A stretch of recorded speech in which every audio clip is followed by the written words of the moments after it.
Welcome to Basics of Brick Filming, where we talk about something that has to do with stop motion every week. Today's video is going to be about masking.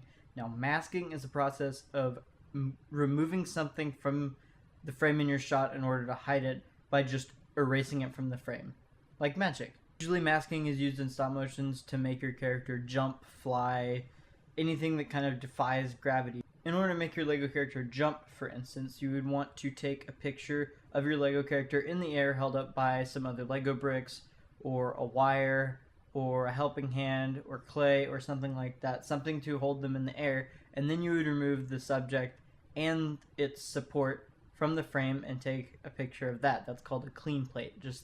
It's just the background. Then you want to go into your editor of choice. I would recommend Photoshop if you have the money for it, or Paint.net is a great free alternative. GIMP is also a great free alternative. So all you would do is you go into your editor of choice, drop the background layer, and then layer the picture of your character being supported over that, and then you would grab the erase tool or the mask tool and just erase the bricks out from under it. Now, some things you need to be careful of is when you're taking the pictures of the character and then the clean plate, the lighting can't change, or else it'll be noticeable, because when you start erasing the bricks from the picture, basically what you're doing is revealing the background layer, so all of a sudden it'll get brighter or darker if the lighting's changed, and you'll notice that in the picture.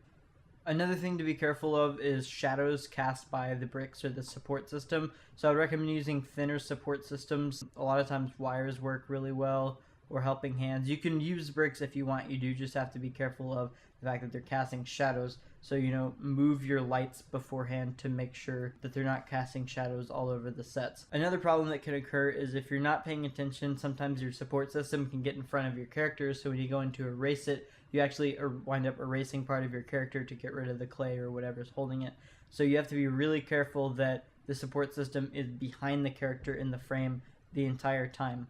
If it ever gets in front of it, you're going to be in trouble. So once you've edited your picture, you've taken out the support system from the picture, then you just flatten the image, save it as a new image, and it should look like your character is floating in the air.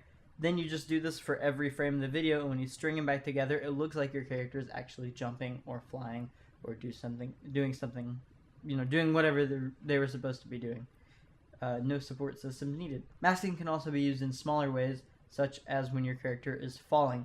There's a point when your character's feet can't latch onto the studs anymore, but laying them on the ground would be too big of a jump, so you want a middle frame, and you do that by putting bricks under their feet to give them a little bit more elevation than going in and erasing that later. So that can make a shot of them falling go from something like this to something like this. Another thing that masking can be useful for is when your character has to walk on flat tiles with no studs. You probably want to prop them up with clay. Now, if you can't hide the clay, hiding is always better, because, the less work you have to do, the better. But if you can't hide the clay, you can mask it. It's a little bit tricky, but you can get the hang of it. So that is all for my video today. I do hope you guys enjoyed. I hope that you learned something good. If you find any more uses for masking, leave a comment, share it with people. These were just the 3 main ways that I could think of. But if you have any other ideas, there's probably millions of ways to use masking. So, be creative. Come up with new, cool stuff. Anyways, that is all for me today. I hope you guys enjoyed. Have a great day. Make sure to check out the other episodes of Basis of Brick Filming. This is the 3rd one. And make sure to check back every Wednesday for a new episode. See you guys later.